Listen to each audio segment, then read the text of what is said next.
एक आकांक्षा होती त्याचं गीत पडलं.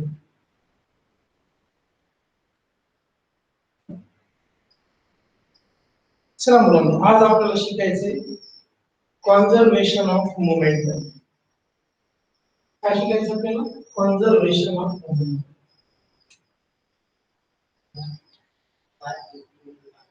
Conservation of momentum.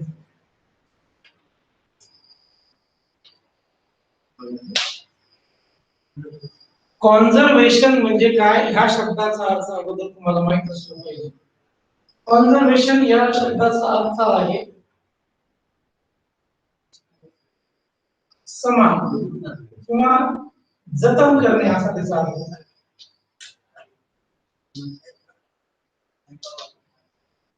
म्हणजे अगोदर जितकं मोमेंटम होतं नंतर हे तितकंच मोमेंटम राहील. आता शिंदे आले तर मोमेंटम अगोदर किती मोमेंटम आहे नंतर किती मोमेंटम आहे दोन्हीचा अर्थ सेम होतो. बरं, अगोदर मोमेंटम म्हणजे काय ते सांग. Momentum means what? मोमेंटम, बोलो भाई बच्चों, टाइप करो मोमेंटम का मतलब क्या होता है. चला सांगा. मोमेंटम फॉर्म्युला आठवतो का कुणाला? सांगा मोमेंटमचा अर्थ. चला, शीतल कोंडेनं सांगितलं बाबा. काय बाकी त्यांनी सांगायचं नाही असं ठरवलंय काय? मोमेंटमचा अर्थ, मोमेंटम म्हणजे मास इनटू व्हेलॉसिटी. मास इनटू व्हेलॉसिटी म्हणजे द्रव्यमान आणि वेग, त्याला म्हणायचं मोमेंटम. मोमेंटम म्हणजे काय लक्षात आलं का? Momentum is equal to mass into velocity. तर मोमेंटम हे दाखवतात टी या लेटरनं, मास m दाखवतात आणि व्हेलॉसिटी. फॉर्म्युला झाला p is equal to mv. आता याचं मला काढायचं SI युनिट. SI युनिट काय मुलांनो? काय SI unit? Can anybody tell me what is the SI unit? अरे काय आहे SI युनिट?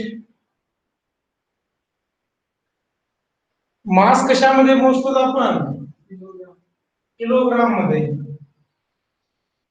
आणि व्हेलॉसिटी कशामध्ये मोजतो? Metre per second. म्हणजे SI युनिट आहे किलोग्राम मीटर पर सेकंद. अरे बाकीचे उत्तर द्या. आता पुन्हा एकदा विचारतो, बोर्डाच्या समोर येतो. सांगा मोमेंटमचा फॉर्म्युला काय आहे? मोमेंटमचा फॉर्म्युला मास इनटू वेलोसिटी. चला सर्वजण टाइप करा. क्या है मोमेंटम का फॉर्मूला? सभी बच्चे टाइप करेंगे. मास इनटू वेलोसिटी. राजेश ने केलं, शीतल, श्रुती केलं सर्वांनी. Momentum mass into velocity. दोन्ही आकांक्षांनी नाही केलं वाटतं, एक आकांक्षा नाही वाटतं. मोमेंटमचा formula mass into velocity. SI unit काय आहे त्याचं? Kilogram metre per second. Kilogram metre per second. आता मुलांनो चला, किलोग्राम मीटर पर सेकंड. तर आज आपल्याला शिकायचंय कॉन्झर्वेशन ऑफ मोमेंटम. अगोदर मोमेंटम काय म्हणजे हे माहित असतं. आता पुढे जाऊया आपण.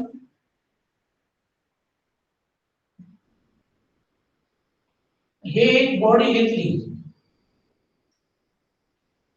ये बॉडी आहे आणि ही दुसरी बॉडी आहे बी. एक ए बॉडी घेतली आणि बी, त्या दोघांचा आपण मास घेणार आहोत, वेलोसिटी बघणार आहोत काय आहे आणि मोमेंटम काय आहे ते बघायचं. मोमेंटम तर आपल्याला सगळ्यांना माहित आहे. Momentum is the mass into velocity.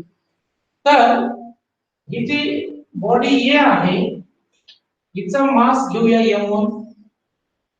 Body बी जी आहे तिचं मास m. मास म्हणजे द्रव्यमान. वेलोसिटी हिची वेलोसिटी घेऊया u1 आणि ह्याची वेलोसिटी घेऊया u. ठीक आहे. मग मला सांगा ए या बॉडीचं लिनियर मोमेंटम किती असेल? ए या बॉडीचं लिनियर मोमेंटम किती असेल? मोमेंटम म्हणजे तुम्हाला माहित आहे काय? मोमेंटम म्हणजे मास इनटू वेलोसिटी. मग ह्याचा मास m1 आहे, वेलोसिटी u1 आहे. मग मोमेंटम किती येईल? m1 u1. Very good. चलो बच्चों ने सुना.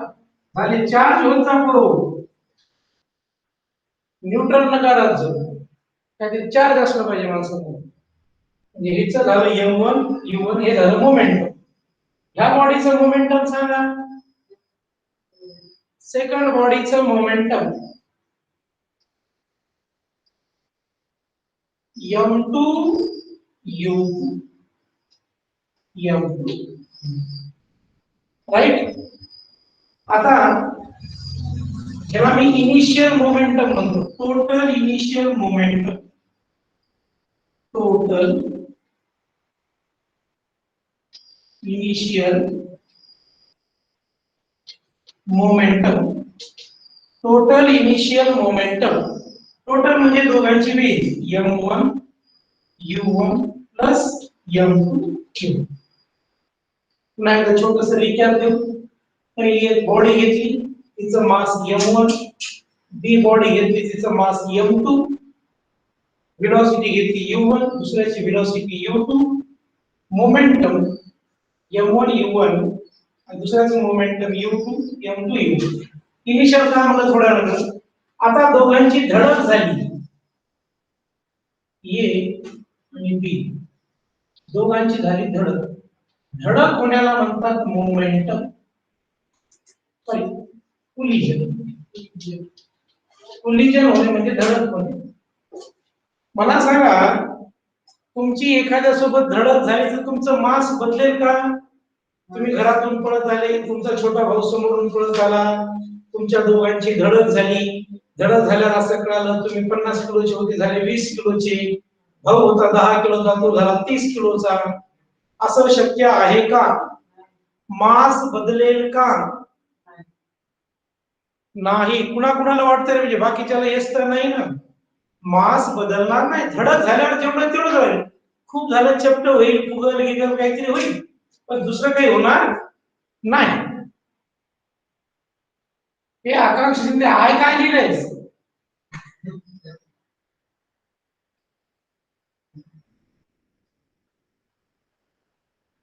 तर मोमेंटम बदलल्या जाणार नाही. सॉरी मास बदलल्या जाणार नाही. याचं मास m1च राहणार, याचं मास m. बरं वेलोसिटी बदलेल का? ओके काय अडचण नाही बेटा. वेलोसिटी बदलेल का? दोन गाड्या आल्या बाबा एकमेकीला धडक दिल्या, मग त्याचा वेग बदलेल का बदलणार नाही? बदलत ना. तुम्ही कोणासोबत धडक आली तर वेग तर 100% बदलणार. म्हणजे बरोबर पहिल्यांदा याची वेलोसिटी u1 होती, आता v1 घेऊया. काय घेऊया? v1. आणि याची वेलोसिटी v2. वेलोसिटी चेंज झाली. मग याचा पहिल्या एच्या बॉडीचं मोमेंटम येईल m1 v1 आणि याचं येईल m2 याला. हे झालं टोटल म्हणजे बेरीज इनिशियल मोमेंटमची. आता total final momentum, total final momentum m1 v1 plus m2 v2. आता कॉन्झर्वेशन ऑफ मोमेंटम या शब्दाचा अर्थ काय होतो? जे इनिशियल मोमेंटम आहे टोटल आणि फायनल मोमेंटम ऑफ टोटल दोन्हीचा अर्थ इक्वल होतो. म्हणजे total initial momentum is equal to total final momentum. हे असं इक्वल टू का लिहिलं कारण कॉन्झर्वेशन ऑफ मोमेंटम म्हणजे मोमेंटम सारखंच असतं धडक होण्याच्या अगोदर आणि धडक झाल्याच्या नंतर मोमेंटम मध्ये काहीही फरक पडत नाही. त्याला म्हणायचं इनिशियल मोमेंटम आणि फायनल मोमेंटम सेम आहे. म्हणजे आपलं काय झालं बरोबर m1 u1 plus m2 u2 is equal to m1 v1 plus m2 v2. अलग अलग लक्षात सांगा मला. आर यू गॉट इट बच्चों, समझ में आया क्या? इनिशियल मोमेंटम आणि फायनल मोमेंटम जर कुणाला वाटत असेल काहीतरी अडचण आहे तर आपण रिपीट करूया. पण मला असं वाटतं की सर्वांना कळालेलंच असेल.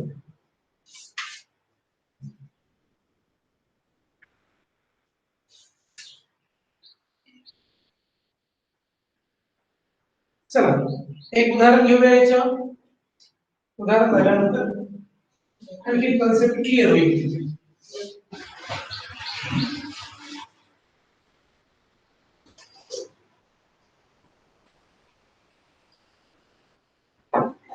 टू बॉल्स, दोन चेंडू आहेत. ह्या masses of 50 gram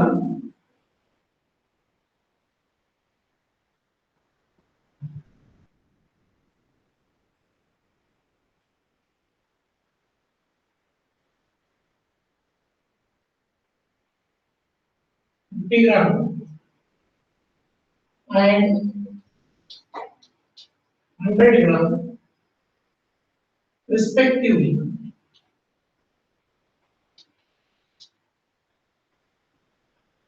And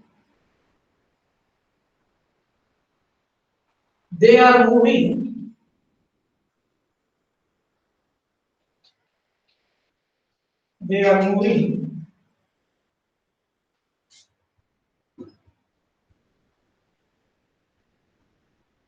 along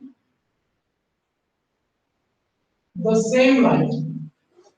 सोबत लिहिणं चालू ठेवा. Along the same line in the same direction with velocities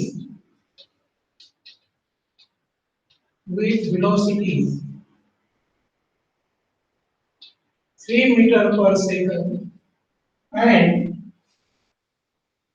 1.5 meter per second respectively.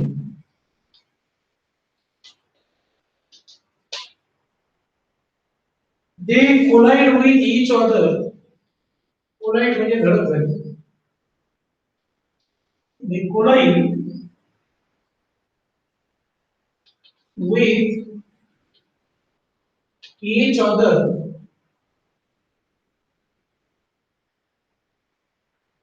and after the collision,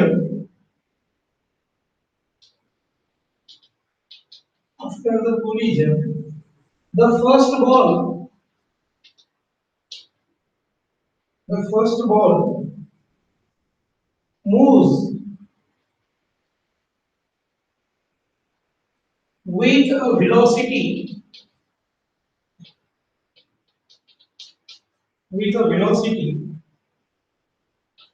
2.5 meter per second. Calculate the velocity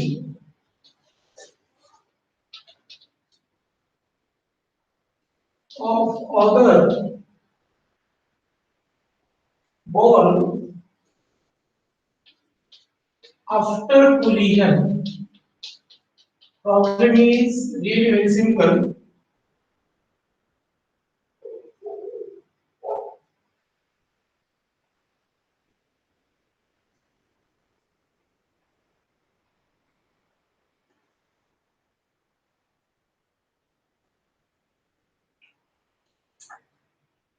तर बघा प्रॉब्लेम नंबर 1 दिलेला आहे. दोन balls आहेत, त्याचे मासेस किती आहेत? 50 ग्राम आणि 100 ग्राम. तर बघा हा पहिला बॉल घेऊया, याचा मास आहे 50 ग्राम. आता ह्या ग्रामला जर किलोग्राम मध्ये कन्वर्ट करायचं असेल तर 1000 ने डिवाइड करायचं. किती डिवाइड करायचं? 1000 किलोग्राम. म्हणजे हे झालं पहिल्या बॉलचं मास. दुसरा बॉल आहे बी, त्याचं मास किती आहे बरोबर? 100 ग्राम. ग्रामला कशामध्ये रूपांतर करायचंय? किलोग्राम मध्ये. तर त्याला 1000 ने डिवाइड करायचं, झालं किलोग्राम. पहिला एक बॉल आहे ए बॉल, त्याचा मास किती आहे? 50 ग्राम. दुसरा एक बॉल आहे बी, त्याचा मास किती आहे? 100 ग्राम. ग्रामचं रूपांतर किलोग्राम मध्ये करायचे म्हणून दोघांना 1000 ने भागायचे. कळालं का दोघांचं मास? इतके स्टेप्स कळाली का? कळाली असेल तर यस म्हणा. Boys are you got it? Yes. Okay. तर आता सुरुवातीला they are moving on the same line, एकाच लाईन मध्ये चाललेत आणि सेम डायरेक्शन, दोघे एका दिशेमध्ये विथ व्हेलॉसिटीज u1, याची व्हेलॉसिटी आहे 3 मीटर पर सेकंद आणि दुसरी u2 1.5 मीटर पर सेकंद. लक्ष द्या, हे झालं का? आता ही झाली पहिली व्हेलॉसिटी, ही झाली दुसरी व्हेलॉसिटी. आता नंतर काय झाली? ते कोलाइड विथ इच अदर, नंतर त्या दोघांची धडक झाली. धडक झाल्यानंतर after the collision first ball moves with a velocity 2.5 metre per second. म्हणजे धडक झाल्यानंतर हा जो पहिला बॉल आहे त्याची v1 व्हेलॉसिटी किती झाली रे? 2.5 मीटर पर सेकंड पहिल्या बॉलची. मग दुसऱ्या बॉलची व्हेलॉसिटी किती झाली असं धडक झाल्यानंतर, म्हणजे आपल्याला v2 विचारले. पहिल्यांदा 50 ग्रामचा मास आहे, 100 ग्राम मास आहे. याची व्हेलॉसिटी धडक होण्याच्या अगोदर 3 मीटर पर सेकंद होती. याची धडक होण्याच्या अगोदर 1.5 मीटर पर सेकंद होती. धडक झाल्यानंतर याची झाली 2.5 मीटर पर सेकंद आणि दुसऱ्याची किती आहे? आतापर्यंतचा डेटा सगळा कळाला का? Are you got it all this data? सगळा डेटा कळाला का? एकदा सांगा, म्हणजे आता मला फायनली हा प्रॉब्लेम खूप महत्त्वाचा आहे, याच्यासारखे जास्त प्रॉब्लेम्स नाहीये म्हणून मी विचारतो. श्रुती यस, शीतल ओके बेटा,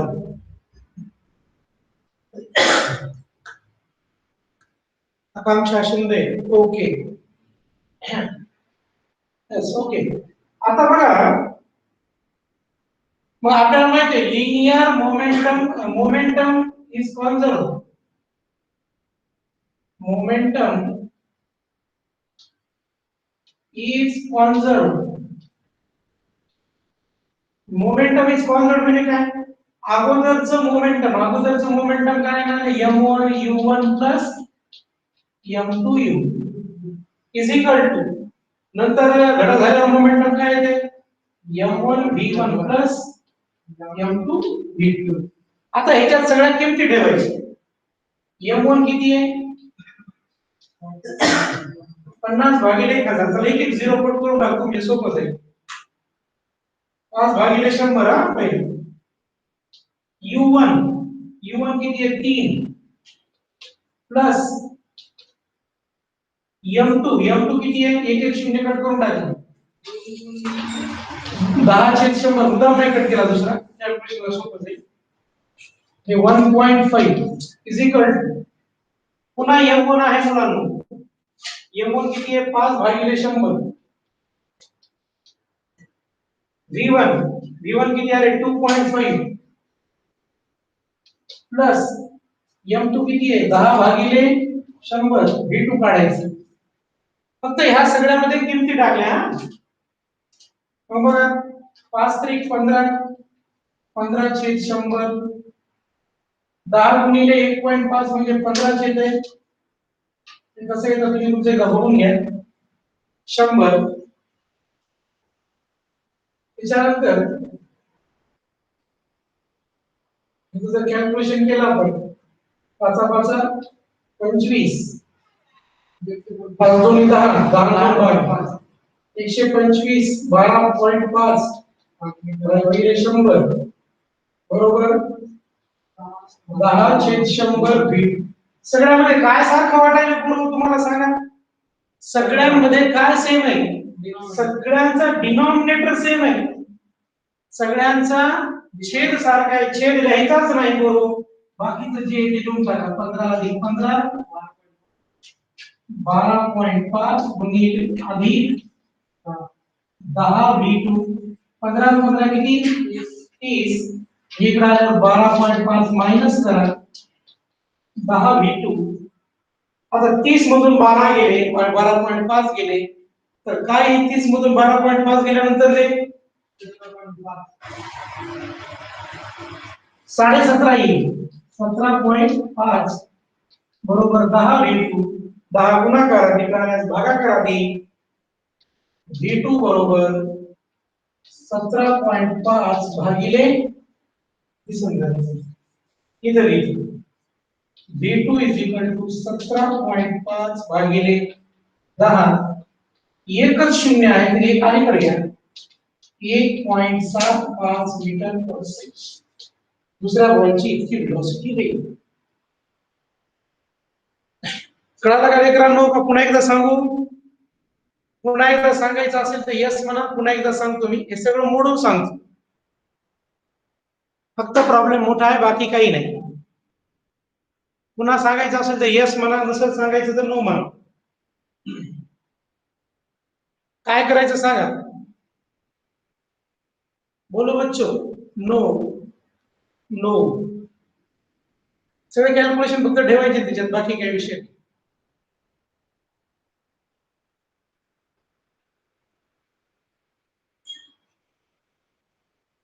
चला बाकीचे तिघांचे उत्तर आले बाबा. आणखी 3 जण राहिले ना. धनश्री अनुष्का शिंदे दोघी सांगा. Sheetal no no. Okay sir. तर हा चॅप्टर जवळपास आपला संपण्यातच आहे मोशन. थोडंफार मला वाटते एखादं लेक्चर चालेल आणखी 1 किंवा 2. म्हणजे मला असं वाटते शुक्रवार आहे उद्या शनिवार आहे 2 दिवस लेक्चर घेऊन मंडेला ग्रॅव्हिटेशन सुरुवातीपासून यायला काही अडचण नाही. जेवढं तुम्हाला यायला पाहिजे होतं तेवढं मी तुम्हाला सगळं शिकवलेलं आहे. सगळे मोशनचे रेकॉर्डेड व्हिडिओज आहेत ते सगळं बघा. मंडेला म्हणजे मला तुम्हाला ग्रॅव्हिटेशन शिकवता येईल. जुनं काही माहित नसेल तर सांगायला खूप आवडतं. ओके. तर आता तुमचा इकडे काजी सरांचा पिरियड आहे तो तुम्ही अटेंड करा. आजचा तास आपला या ठिकाणी संपला.